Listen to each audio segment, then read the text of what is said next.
আমরা শুরু করে দিই। জি স্যার। স্নেহা, আমি আজকে যে চ্যাপ্টারটা করব সেটার উপর কিছুটা একটু প্রারম্ভিক আলোচনা না করলেই নয়। যদি তোমার খাতায় থাকে তাহলে এরপরের অঙ্কগুলো তুমি করতে তোমাদের সুবিধা হবে। কারণ আমি বইয়ের মধ্যে দেখেছি যে ওনারা বিভিন্ন অঙ্কের যে সলিউশন গুলো করেছে, আসলে ওনাদের মতন করে অঙ্ক করতে গেলে তুমি ঝামেলায় পড়বে। তার থেকে সব অঙ্ক যদি তুমি একরকম ভাবে করো তাহলে তোমার জন্য সুবিধা হবে। আমাদের এই চ্যাপ্টারটার নাম ছিল ক্যাপিটাল স্ট্রাকচার ডিসিশন। আর ক্যাপিটাল স্ট্রাকচার ডিসিশনে কিছু বেসিক ইনফরমেশন, তোমাদের কিছু সূত্র বা কিছু মূল জিনিস তোমাদেরকে একটু লিখে দিব, সেটা একটু দেখে নাও। প্রথমে আমরা বেসিক ইনফরমেশনে প্রথম যে ওয়ার্কিংটা আমি বা প্রথম যে কাজটা আমি করব সেটা হচ্ছে 1 নাম্বার কাজ। সেটা হচ্ছে আমি তোমাদেরকে দেখাবো কিভাবে আর্নিং পার শেয়ারটা বের করতে হয়।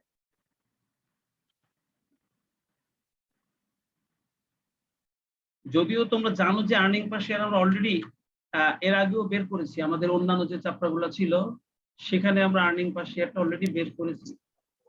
হ্যাঁ স্যার, ইবিআইটি আর হচ্ছে শেয়ারের ভ্যালুটা দিয়ে বের করে ফেলতাম। আমরা কিন্তু এর আগেও আর্নিং পার শেয়ারটা বের করেছি।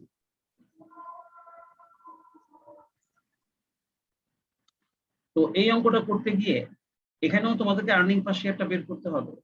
আর এখানেও আর্নিং পার শেয়ারটা বের করতে গিয়ে তুমি যে ফরম্যাটটা ইউজ করবে আমি সংক্ষেপে ফরম্যাটটা তোমাকে লিখে দিই।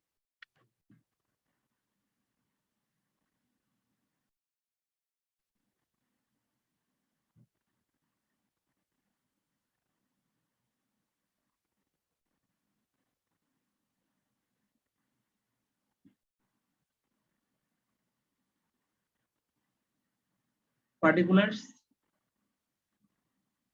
টাকা, আমরা 1 নম্বরে আর্নিং পার শেয়ারটা বের করব। আর আর্নিং পার শেয়ারটা আমরা বের করব এই অঙ্কটাতে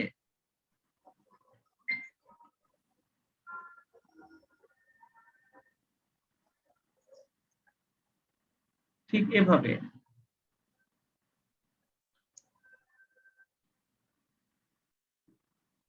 সর্বপ্রথমে ইবিআইটি, এখান থেকে আমরা লেস করে দিব ইন্টারেস্ট,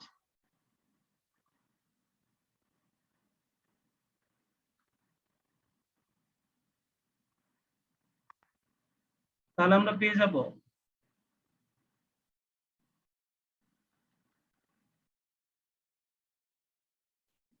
ইবিটি।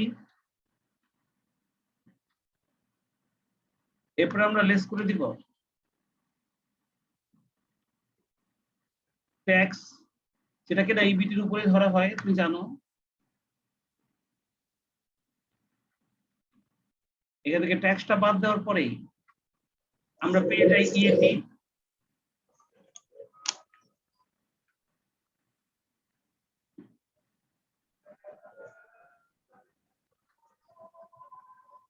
আর ইএটি বের করার পর সেখান থেকে আমরা আবার লেস করে দেই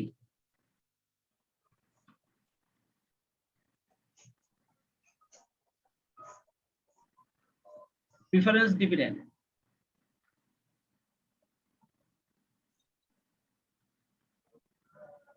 প্রিফারেন্স ডিভিডেন্ড এখান থেকে বাদ দিয়ে দেওয়ার পর আমরা পেয়ে যাই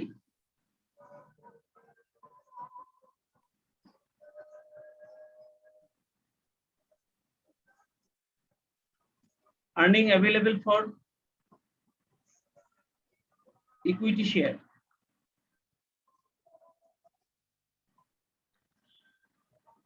earning available for equity share যখন পেয়ে যাব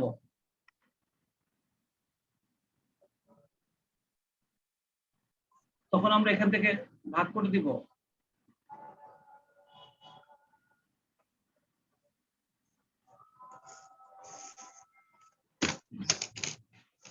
number of equity share.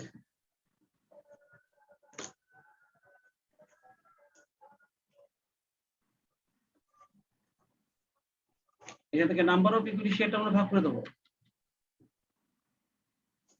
Number of equity share ভাগ করে দিলে আমরা পেয়ে যাব আর্নিং পার শেয়ার।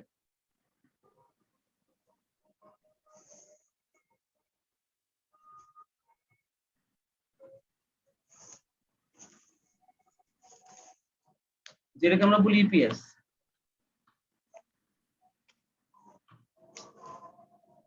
এই বিবরণীটা তুমি আগে থেকে জানো।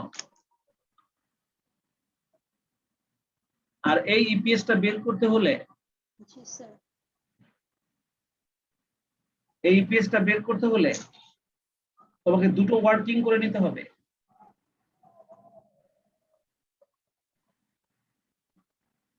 কোনটা স্যার বের করতে হলে? আমাদের ইন্টারেস্টটা বের করে নিতে হবে। ইন্টারেস্টটা আমাদের রেডি নাও থাকতে পারে। আমাদের দুটো জিনিস বের করে নিতে হবে, একটা হচ্ছে ইন্টারেস্টটা বের করে নিতে হতে পারে, এটা আমাদের রেডি নাও থাকতে পারে।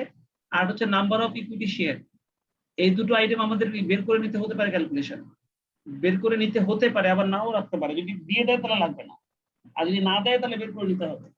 তাহলে ওয়ার্কিং এ আমরা কিভাবে ক্যালকুলেশনটা করব সেটা একটু আমি তোমাকে দেখাতে পারি।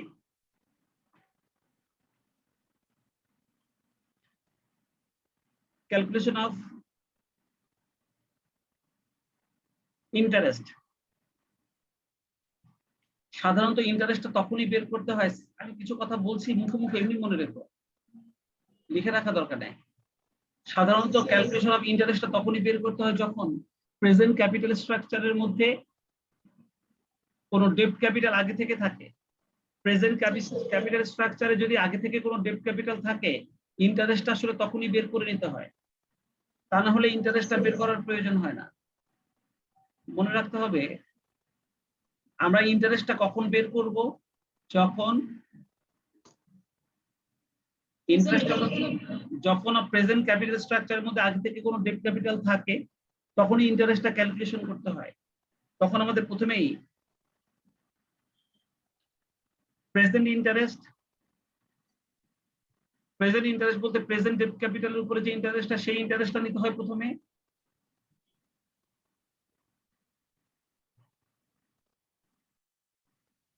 আর এরপর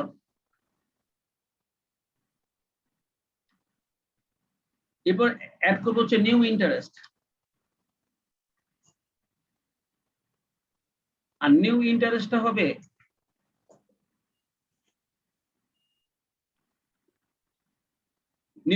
হচ্ছে আমাদের নতুন করে যদি কোনো ডেপ্ট ক্যাপিটাল আমরা সৃষ্টি করি, তার জন্য অতিরিক্ত যে ইন্টারেস্ট, সেই ইন্টারেস্টটা যোগ হবে সব সময়। তাহলে আমরা আমাদের অঙ্কের মধ্যে ইউজ করার জন্য প্রয়োজনীয় ইন্টারেস্টের পরিমাণটা তাহলে আমরা পেয়ে যাব। এটার নাম টোটাল ইন্টারেস্ট। আর এই টোটাল ইন্টারেস্টটাই আমরা আমাদের অঙ্কের মধ্যে ইউজ করব।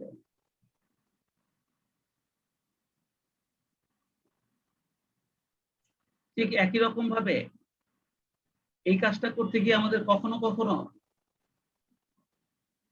নাম্বার অফ ইকুইটি শেয়ারটাও বের করে নেওয়া লাগতে পারে।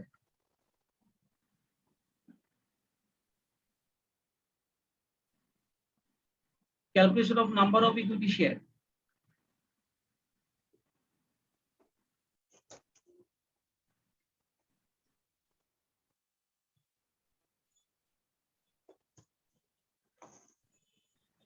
Calculation of number of equity share. Number of equity share আমরা এখানেও মনে রেখো, নাম্বার অফ ইকুইটি শেয়ারটা আমরা তখনই ক্যালকুলেশন করব যখন আমাদের প্রেজেন্ট ক্যাপিটাল স্ট্রাকচারের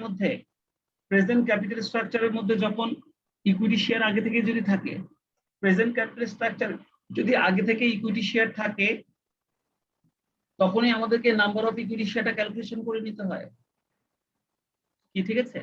তাহলে present number of equity share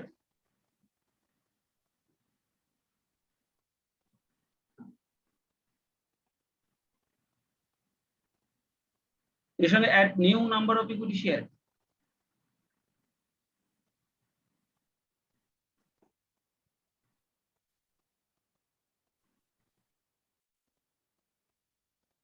আর এই দুইটা যোগ করলে total number of equity share.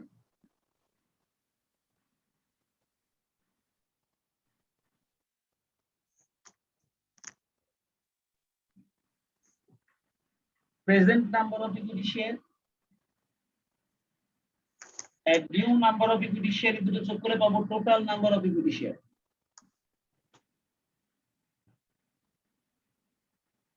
তাহলে total number of equity share আমাদের বের করা শেষ।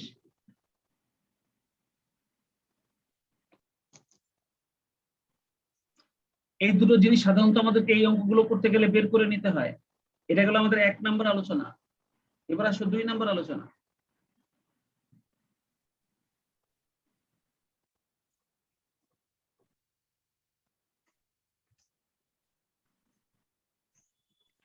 দুই নম্বর আলোচনা হচ্ছে indifference point.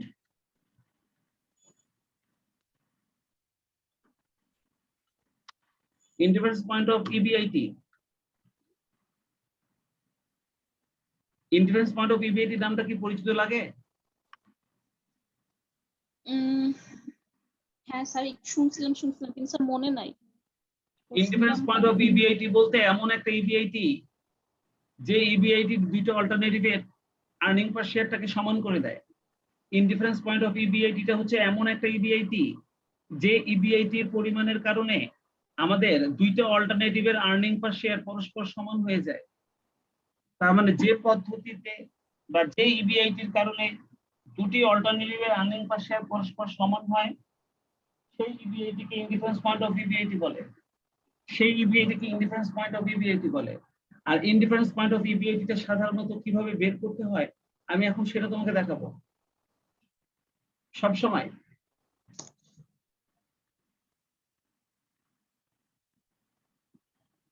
Indifference point of EBIT সমান সমান এক্স ধরে নিতে হয়। সবসময় এক্স ধরে নিয়ে এবার এই সূত্রটা ব্যবহার করতে হয়।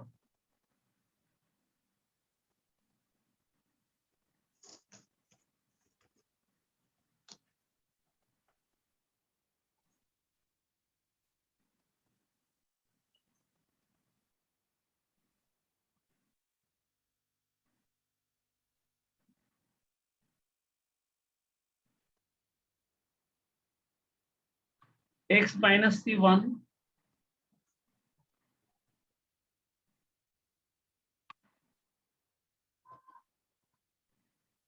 into 1 minus t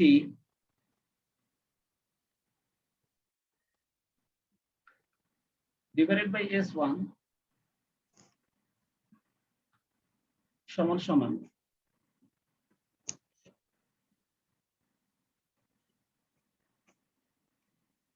x minus c2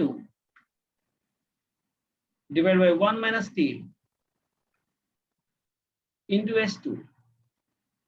এই সমাধান করে এই সমীকরণটা সমাধান করে x এর মান বের করা মানে ইনডিফারেন্স পয়েন্ট অফ ইবিআইটি এর মান বের করা। তার মানে indifference point of EBIT K x ধরে তোমাকে এই সূত্র ব্যবহার করে তোমাকে ইনডিফারেন্স পয়েন্ট অফ ইবিআইটিটা বের করতে হয়। আমি এখন তোমাকে লিখে দিব এখানে আমি সূত্রটা যেটা ব্যবহার করেছি এই প্রত্যেকটা সূত্রের ব্যাখ্যাটা।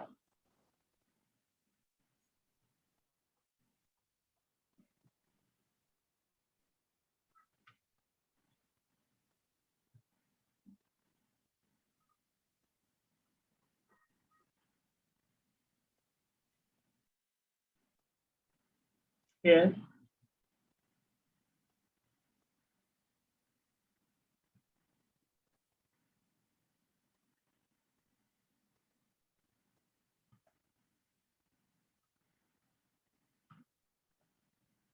C1 সমান সমান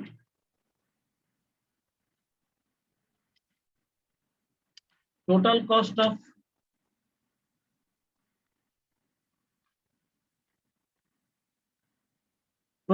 of alternative A। এ মানে আমি প্রথম অল্টারনেটিভটাকে বুঝি, বুঝছো? এখানে এ প্রথম অল্টারনেটিভকে বুঝছি। যে কোনো দুইটা alternative indifference point of EBIT সবসময় দুইটা অল্টারনেটিভের মধ্যে করা যায়। একটা 1 একটা 2 অথবা একটা A একটা B, তুমি যাই বলো, আমি A আর B ধরছি। তাহলে C1 মানে হচ্ছে total cost of alternative A। Sir আমরা মনে হয় পড়ছিলাম অবশ্যই করেছো। আমি কি বললাম সবই তোমরা করেছো। আমি খালি এই অঙ্কটা করানোর আগে এই চ্যাপ্টারে আমি খালি একটু ধারণা দেবো বলে আমি লিখতেছি এগুলো, কারণ এগুলো তোমরা অবশ্যই করেছো, একটাও না করা না। কিন্তু এই চ্যাপ্টারের অঙ্ক করতে গেলে যে এগুলো তোমাদের লাগবে সেই জন্য আমি একটু লিখে দিচ্ছি। কিন্তু এগুলো তোমাদের পরিচিত আইটেম, এগুলো অপরিচিত আইটেম না। C1 সমান সমান total cost of alternative A আর C2 সমান সমান total cost of alternative B।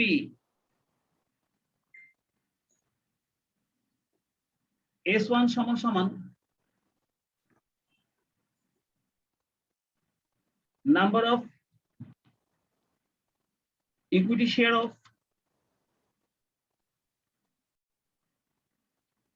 alternative A, MBA পড়াশোনা কয়েকজন খুব সহজ, যেহেতু এর বেশিরভাগই আগে থেকে পড়া আছে, শুধু একটু একবার জানতে হয় যেটা আছে, জানতে হয় যেটা আছে, কিন্তু এগুলো নতুন কিছু না, যে তুমি আবার নতুন করে শিখবা তা না, কিন্তু এগুলো আছে যে এটা একটু প্র্যাকটিস করে নিতে হয় একবার, কারণ অনেকদিন আগে করা থাকে তো মনে থাকে না, চর্চা করতে হয়, তাহলে সব ভুলে যেতে হয়, পড়া জিনিসও ভুলে যায় মানুষজন চর্চা ছাড়া। S2 number of equity share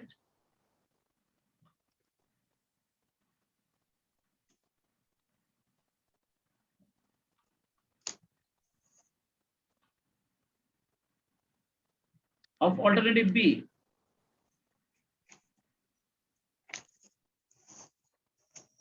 T সমান সমান tax rate,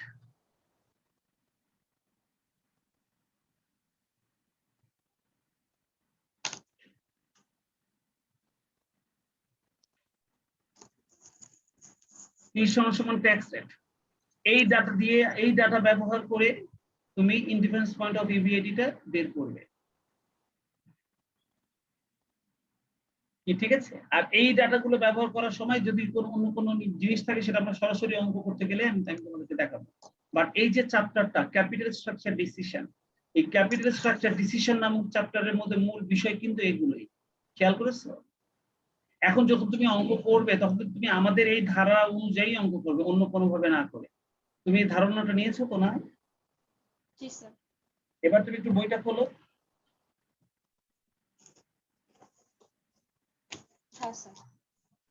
এখান থেকে থিওরি যা পড়ার তোমরা পড়ে নেবে, আমি শুধু অঙ্কগুলো তোমাদেরকে একটু সলভ করে দিব। বইয়ের মধ্যে যেহেতু করা আছে এবং বইয়ের মধ্যে কোশ্চেন, দেখো ওনারা পার্ট বি স্ট্যান্ডার্ড কিছু অঙ্ক দিয়েছে, প্রথমে প্রবলেম স্টাডি 1 থেকে দেখছি যাতে অঙ্কের ধারণা পাও। 1 নম্বর অঙ্কটা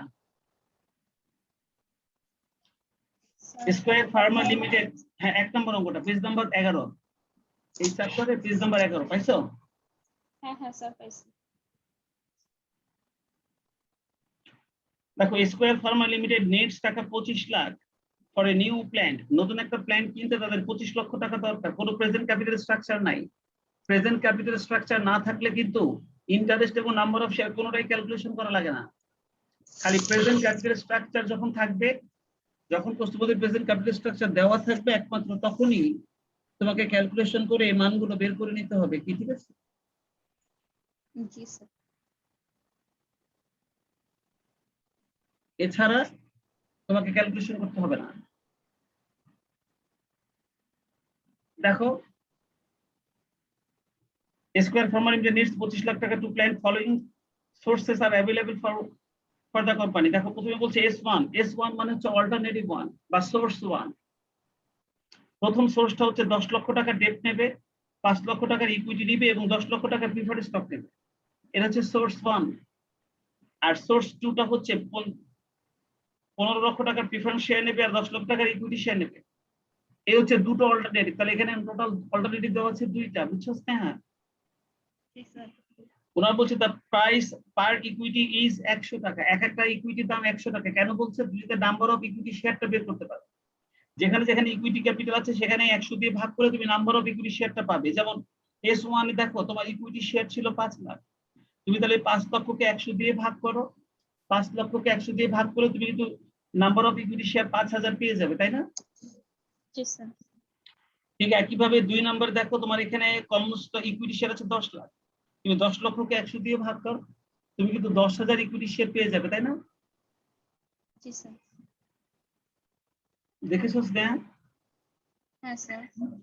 rate of investment is 8%, rate of investment 8%, sorry interest, তার মানে ইন্টারেস্ট যখন তুমি ধরবে তখন 8% ধরবা, যেখানে যেখানে ডেট ক্যাপিটাল আছে সেই ডেট ক্যাপিটালের উপর তুমি সুদ ধরবা 8%।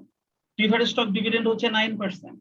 প্রিফারেন্স শেয়ারস, যেখানে যেখানে প্রিফারেন্স শেয়ার আছে তাদের উপর তুমি প্রিফারেন্স ডিভিডেন্ড ধরবা 9%। আর ইন্টারেস্ট আর ডিভিডেন্ডটা কিন্তু আমি দেখিয়েছি ইপিএস টা বের করতে গিয়ে আমাদের কাজে লাগে, তাই না? এই যে আমি বিবরণী লিখে দিয়েছি না? জি স্যার। বিবরণী লিখে দিয়েছি না স্নেহা? হ্যাঁ স্যার। আচ্ছা, এবার হচ্ছে ইবিআইটি 8,70,000 দেওয়া আছে পোস্টের মধ্যে, ট্যাক্স রেট জি, 30% বলে দিয়েছে। তোমাকে প্রশ্ন করেছে calculate EPS and select the best one. এই যে দুটো অল্টারনেটিভ দিয়েছে S1 এবং S2 এর মধ্যে কোনটা বেস্ট, যার ইপিএসটা বড় সেটাই বেস্ট। তুমি কি প্রশ্নটা বুঝতে পেরেছো কিভাবে করতে হবে? জি স্যার। বলো তো, এটা আমি দিয়েছি তোমাদেরকে জাস্ট অঙ্কটার যে স্টার্টিংটার জন্য, মানে পারবে কিনা বলো তো। এটা ইপিএসটা বের করে তুমি জবাবটা দিতে পারবে না? ইনশাআল্লাহ স্যার, স্যার পারবো। পারবে না? হ্যাঁ স্যার।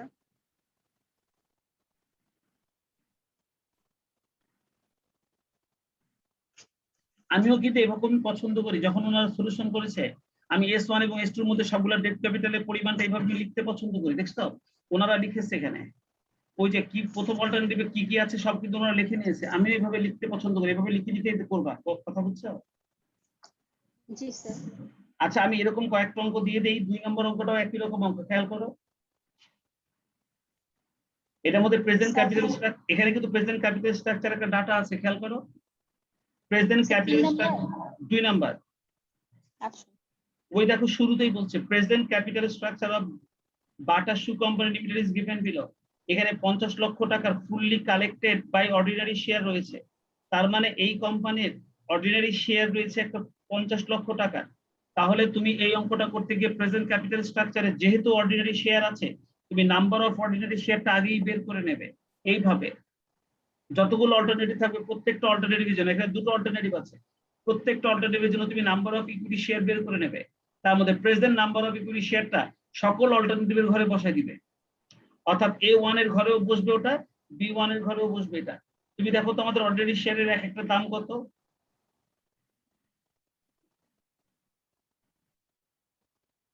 ওই যে নিচে বলছে, নিচে 100 টাকা, একদম লাস্ট লাইনে, একদম লাস্ট হ্যাঁ লাইনে হ্যাঁ। পেয়েছো? জি স্যার। 100 তুমি টাকা তাহলে এখন পেয়েছি। ওই 50 লক্ষকে 100 দিয়ে ভাগ করো। 50 লক্ষকে 100 দিয়ে ভাগ করো। 50,000। তার মানে আমাদের নাম্বার অফ শেয়ার 50,000 আগে থেকেই ছিল। নাম্বার অফ শেয়ার 50,000 তাহলে আমাদের আগে থেকেই ছিল, দেখেছো? জি স্যার। তাহলে এই 50,000 শেয়ার তুমি S1 এর ঘরেও বসাবে, A1 এর ঘরেও বসাবে, A2 এর ঘরেও বসাবে। আর নিউ নাম্বার অফ শেয়ারটা আসবে হচ্ছে অতিরিক্ত যে 40 লক্ষ টাকা আমাদের দরকার। দেখো সেকেন্ড লাইনে কোম্পানি নিডস, থার্ড লাইন থেকে কোম্পানি নিডস টাকা 40 lakh for an extension programme. তার মানে প্ল্যান্টের সম্প্রসারণের জন্য তাদের আরো 40 লক্ষ টাকা দরকার।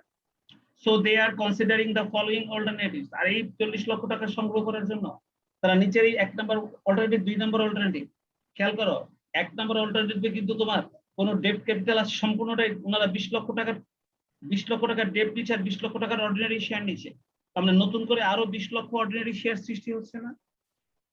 জি এ স্যার। নম্বর অল্টারনেটিভে 20 লক্ষ অর্ডিনারি শেয়ার হচ্ছে, তাহলে ওটাকে 100 দিয়ে ভাগ করো। তাহলে A1 জি নম্বরের স্যার। আমাদের নিউ নাম্বার অফ শেয়ার হচ্ছে না আরো 20,000। জি স্যার। তাহলে আগে ছিল 50,000, নতুন আসতেছে 20,000। তাহলে A1 এ আমাদের মোট নাম্বার অফ শেয়ার কি 70,000 হয়ে যাবে না? হ্যাঁ স্যার। আচ্ছা, A2 তে দেখো 10 লক্ষ টাকা প্রিফারেন্স শেয়ার, 15 লক্ষ টাকার ডেট এবং 15 লক্ষ টাকার অর্ডিনারি শেয়ার। তাহলে এই যে 15 লক্ষ টাকার যে অর্ডিনারি শেয়ার আসছে, এই 15 লক্ষ টাকাকে তুমি 100 দিয়ে ভাগ করলে নতুন করে আরো 15,000 শেয়ার আসবে না তোমার A2 তে? তাহলে জি আগে ছিল স্যার। 50,000, নতুন আসবে 15,000। তাহলে এখানে নতুন নাম্বার অফ ইকুইটি শেয়ার আসবে আমাদের 65,000। কি ঠিক আছে? স্যার আগের তো ছিল ও হ্যাঁ হ্যাঁ হ্যাঁ স্যার। প্রেজেন্ট 2 ক্যাপিটাল নম্বর স্ট্রাকচারে যে অল্টারনেটিভে 50,000টা 15,000 থাকে, ওটা A1, A2, A3, A4 সবার ঘরে বসে। সবার কাছে। হ্যাঁ হ্যাঁ হ্যাঁ।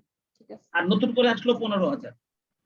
জি স্যার। তাহলে মোট 65,000 হবে। এইভাবে নাম্বার অফ শেয়ারটা কিন্তু তুমি আগে বের করে নেবে, বুঝছো? আর পুরো কাজটা আগের মতন। তাহলে 2 নাম্বারটাও নিজে নিজে করবে, করলেই এটা এটা আছে এই চ্যাপ্টার তোমাদের সিলেবাসে। এখন তোমাকে করতে হবে। এখানে তোমাকে কি করতে বলছে? ইপিএস ও করতে বলছে আর কমেন্ট করতে বলছে আমরা কোনটা গ্রহণ করব। কমেন্ট করা মানে হচ্ছে আমরা কোনটা গ্রহণ করবো, যার ইপিএসটা বড় আমরা সেই অল্টারনেটিভটাকে প্রিফার করবো। কি বলছি বুঝছো? জি স্যার। আর দেখো 3 নম্বর অঙ্কটার মধ্যে আমাদের কোনো প্রেজেন্ট ক্যাপিটাল স্ট্রাকচার নাই, সো এটা 1 নম্বর অঙ্কের মতন হয়ে গেছে। পার্ট বি শেষ। ওনারা পার্ট বিতে খালি এই 3টা অঙ্ক দিয়েছে ধারণা নেওয়ার জন্য। তুমি করে ফেলবে এগুলো সবই, যাতে জিনিসটা খুব আয়ত্তে চলে আসে। আর এরপরে যে অঙ্কগুলো আমরা করবো যেন তোমার কোনো ঝামেলা হয়। আর মোটামুটি একটা ধারণা চলে আসলেই এটার গ্রাফও কিন্তু আছে। এটা গ্রাফও আমি যখন করিয়েছি আগে গ্রাফও আমি শিখিয়েছি। আমি আগে দেখে নিই অঙ্ক কতগুলো আছে আর সারের কোশ্চেন কয়টা আছে। বিশ্ববিদ্যালয়ের কোশ্চেন আসছে হচ্ছে একটা, দুইটা, তিনটা, চারটা,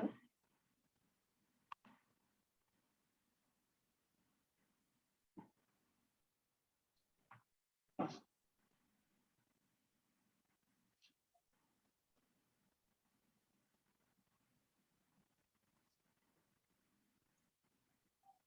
এখানে বিশ্ববিদ্যালয়ের কোশ্চেন ৬-৭টা আছে, বুঝছো?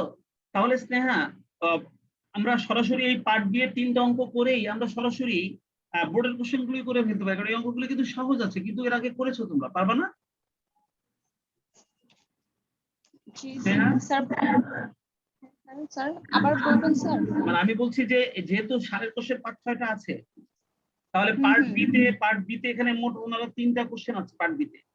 তাহলে পার্ট বি জি এর স্যার। 3টা অঙ্ক করেই আমরা সরাসরি সালের অঙ্কগুলো করি, পার্ট সি এর অঙ্কগুলো না করে আমরা সরাসরি সালের অঙ্কগুলো করি, তাহলে তাড়াতাড়ি শেষ হয়ে যাবে, কি বলো?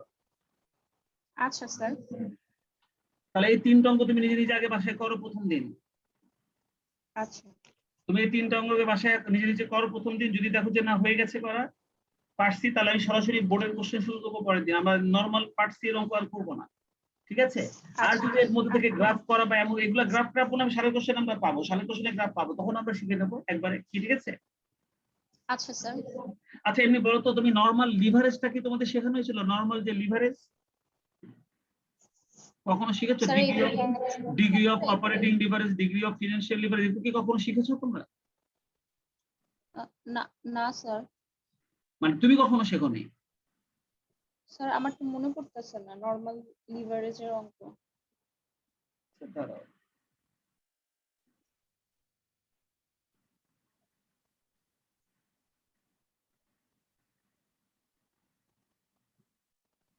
আচ্ছা বিশ্ববিদ্যালয়ের কোশ্চেনের মধ্যে এটা আছে, ঠিক আছে? তাহলে 12 নম্বর অঙ্কটা করতে গিয়ে তোমাদেরকে আমি শিখিয়ে দিব না, অসুবিধা নাই।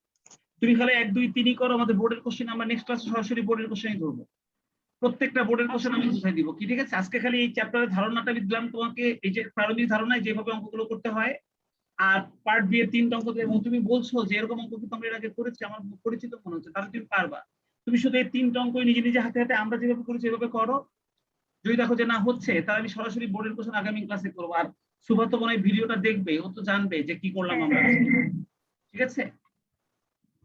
জি স্যার। তাহলে স্নেহা আজকে আর পড়াশোনার দরকার নেই, আজকে এই পর্যন্ত, আমি বিদায় নিই, আল্লাহ হাফেজ। আচ্ছা স্যার। স্যার আল্লাহ হাফেজ স্যার।